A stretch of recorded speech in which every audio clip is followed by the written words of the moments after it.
ជំរាបសួរនិងសួស្តីអ្នកទាំងអស់គ្នាសូមស្វាគមន៍មកកាន់វីដេអូថ្មីរបស់ខ្ញុំបានថ្ងៃនេះខ្ញុំមានវីដេអូថ្មីមួយទៀតហើយដែលអាចជូនអ្នកទាំងអស់គ្នាទស្សនាហើយនេះគឺជា SCP 6789វាគឺជាបិសាចដែលមានរូបរាងខ្ពស់ដែលមានក្បាលដូចជាមេក្រូ2ដែលមនុស្សគ្រប់គ្នាតែងតែស្គាល់ថាសារ៉ាំងហេហើយបិសាចនេះមានកម្ពស់12ម៉ែត្ររូបរាងស្គមស្គាំងនិងសម្បុរពណ៌ត្នោតដែលមានក្បាលដូចជាមេក្រូនិងធ្មេញដ៏មុតស្រួច SCP មួយនេះមានសមត្ថភាពពិសេសម្យ៉ាងដែលអាចចាប់យកសម្លេងនៅជុំវិញខ្លួនរបស់វាដូចជាសម្លេងមនុស្សសម្លេងសត្វសម្លេងរថយន្តនិងសម្លេងផ្សេងៗទៀតហើយ SCP មួយនេះចូលចិត្តរស់នៅកន្លែងណាដែលមានដើមឈើច្រើននិងស្ងប់ស្ងាត់នៅឆ្នាំ1565មនុស្សជាតិរបស់យើងបានជួបនឹង SCP មួយនេះដោយផ្ទាល់នៅរដ្ឋអារីโซណាសហរដ្ឋអាមេរិកតែអ្នកទាំងអស់គ្នានៅចំនួននោះគឺបច្ចេកវិទ្យាមនុស្សជាតិរបស់យើងគឺមិនទាន់រីកចម្រើនឡើយអញ្ចឹងហើយអត់មានភស្តុតាងណាដែលមកបញ្ជាក់ថាមនុស្សជាតិរបស់យើងបានជួបនឹង SCP មួយនេះទេ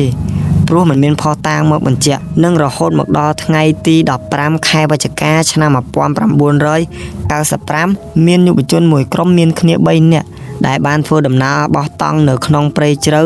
នៅរដ្ឋអារីโซណាសហរដ្ឋអាមេរិកនៅជិតបឹងមួយកន្លែងនៅព្រៃជ្រៅ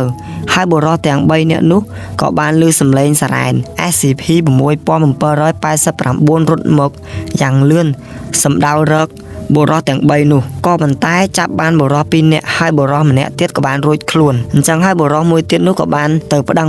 ប៉ូលីសដើម្បីឲ្យមកកន្លែងកើតហេតុនៅពេលប៉ូលីសចុះមកដល់កន្លែងកើតហេតុក៏ឃើញបុរស2នាក់នោះដេកស្លាប់ក៏ប៉ុន្តែសាកសពបុរសទាំង2នាក់នោះគឺមានស្នាក់ស្នាមរបួសពេញរាងកាយ